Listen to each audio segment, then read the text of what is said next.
നമസ്കാരം. ഇന്ന് മകരമാസത്തിലെ വെളുത്തപക്ഷ ഏകാദശിയാണ്. ജയ ഏകാദശി എന്നറിയപ്പെടുന്ന ഈ ഏകാദശി ഭീഷ്മ ഏകാദശി എന്നും ഭൂമി ഏകാദശി എന്നും മറ്റുള്ള പേരുകളിൽ അറിയപ്പെടുന്നുണ്ട്. ജയ ഏകാദശിയിൽ ഭഗവാനെ ഭജിക്കുന്നതിലൂടെ ഭൂതപിശാചുകളിൽ നിന്നും മനസ്സിനെ ബാധിക്കുന്ന ദോഷങ്ങളിൽ നിന്നും മുക്തി നേടാനാവുന്നതാണ്. അശുഭ ചിന്തകൾ മാത്രമാകുമ്പോൾ എന്തിലും ഏതിലും ദോഷം മാത്രമേ കണ്ടുപിടിക്കുകയുള്ളൂ. അത് നമ്മെ വലിയ ആപത്തിലേക്ക് നയിക്കുകയും ചെയ്യും. ഏകാദശി ദിവസം വ്രതകഥ പറയുന്നതും കേൾക്കുന്നതും പുണ്യമാണ്. ജയ ഏകാദശിയോടനുബന്ധിച്ച് യുധിഷ്ഠിരന് ശ്രീകൃഷ്ണൻ പറഞ്ഞു കൊടുത്തതാണ് ഈ ഒരു വ്രതകഥ. ദേവേന്ദ്ര സദസ്സിലെ മല്യവാൻ എന്ന ഗന്ധർവനും അപ്സരസുമായ പുഷ്പവന്തി ദേവേന്ദ്രന്റെ അപ്രീതിക്ക് പാത്രമാവുകയും അവർ ഭൂമിയിൽ പിശാചുക്കളായി ജനിക്കട്ടെ എന്ന് ശപിക്കുകയുമുണ്ടായി. മല്യവാനും പുഷ്പവന്തിയും പിശാചുക്കളായി ഭൂമിയിൽ ജീവിതം ആരംഭിച്ചു. പക്ഷേ അവരുടെ ജീവിതം ദുസ്സഹമായിരുന്നു.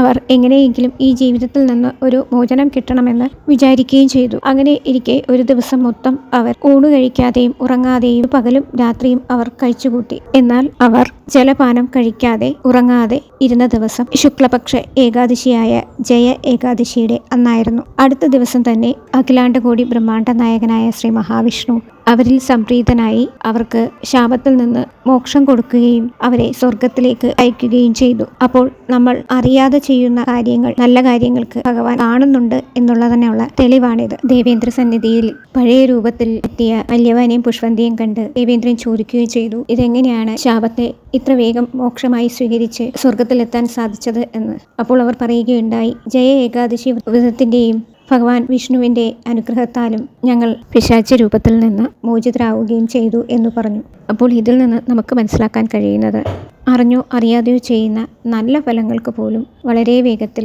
അതിൻ്റെ ഭഗവാൻ അനുഗ്രഹം തരുന്നു എന്നുള്ളതാണ്. ഇന്ന് ഈ ജയ ഏകാദശി ദിവസം ഏതൊരാളും ഭഗവാനെ വിളിച്ച് പ്രാർത്ഥിക്കുമ്പോൾ അതിനുള്ള ഫലം എന്തായാലും ഭഗവാൻ തരുന്നതായിരിക്കും. അതിലൂടെ നമുക്ക് മോക്ഷപ്രാപ്തിയും ലഭിക്കുന്നതായിരിക്കും. നമ്മളുടെ കർമ്മപാപങ്ങളെല്ലാം അകന്നു പോകുന്നതുമായിരിക്കും. ഭഗവാൻ ശ്രീ മഹാവിഷ്ണു ലക്ഷ്മി സമേതനായി വരുന്ന ഹരിവരാസ സമയം വളരെ അധികം പ്രാധാന്യമുള്ള സമയമാണ്. ഈ സമയത്ത് നമ്മൾ എത്രത്തോളം ഭഗവാന്റെ നാമങ്ങൾ ജപിക്കുവാൻ പറ്റുമോ അത്രത്തോളം ജപിക്കുക. ഫെബ്രുവരി 8 തീയതി ഉച്ചയ്ക്ക് 2 മണി മുതൽ ഫെബ്രുവരി 9 തീയതി അതിരാവിലെ 2 മണി വരെയാണ് ഹരിവാസര സമയം. ഈ സമയം ഇനി ഞാൻ ഈ പറയുന്ന താന്ത്രിക പരിഹാരങ്ങൾ കൂടി ചെയ്യുകയാണെങ്കിൽ പണപരമായ പ്രശ്നങ്ങൾക്ക് ഒരു പരിധിവരെ നമുക്ക് പരിഹാരം ഉണ്ടാക്കാനാവുന്നതാണ്. അതായത് ആ സമയത്ത് വീട്ടിൽ ഒരു നെയ്വിളക്ക് കത്തിക്കുക.